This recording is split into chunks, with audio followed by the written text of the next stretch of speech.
Несмотря на тяжесть пребывания в другой стране, языка, который я не знаю, я все равно продолжаю считать, что пребывание в Испании лучше для моего здоровья, чем возвращение в Россию.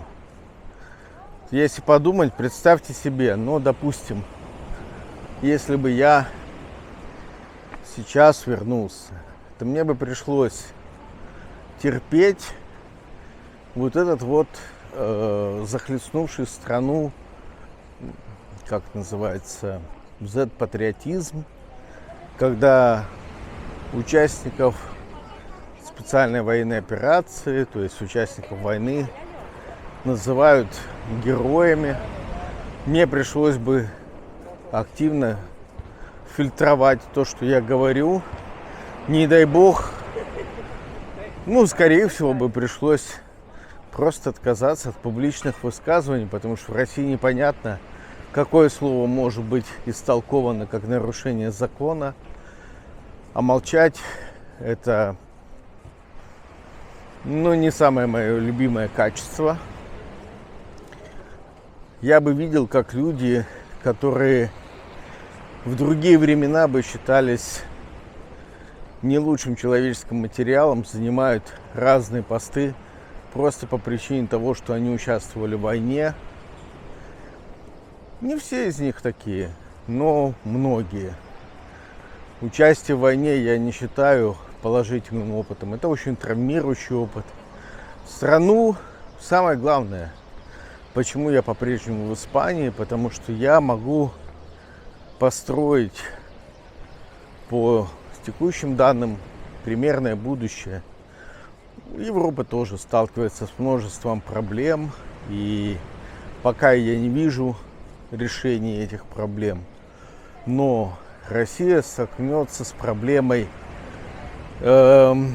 похлеще той, которая была в 90-х. То есть были банды афганцев, которые устраивали разборки. И лихие 90-е вернутся в Россию втройне, если не сильнее. Потому что нету и не было никогда у российского советского общества механизмов работы с травмированными войной. Если американцы не смогли это сделать, то есть россияне тем более не смогут.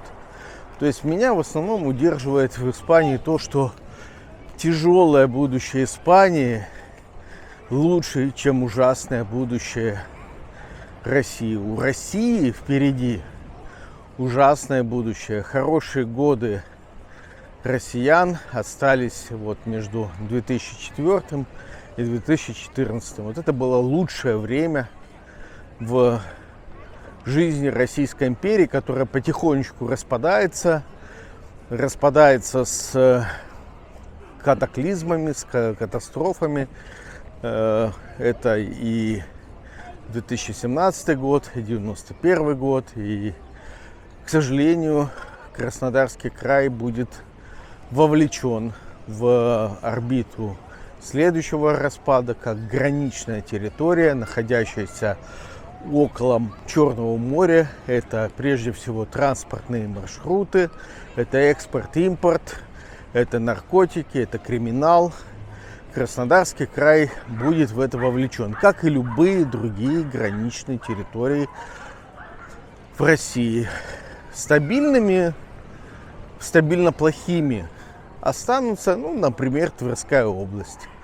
Я думаю, что там будет сейчас плохо, будет хуже. И тем не менее Тверская область, как она останется в составе России, так она и, как есть, так и останется в составе России, потому что она в сердце страны находится. И там, наверное, жители не сильно почувствуют изменения к худшему, потому что там и сейчас уже плохо. Именно поэтому я здесь и остаюсь, потому что мне удалось как-то немного адаптироваться к Испании. Я по-прежнему считаю, что на меня, скажем так, стрессово действует пребывание здесь, потому что маленький круг общения, нет семьи. Это стрессовый фактор. Но с другой стороны, тут всем все равно, о чем я говорю. Я могу свободно выражать свои мысли. Вот.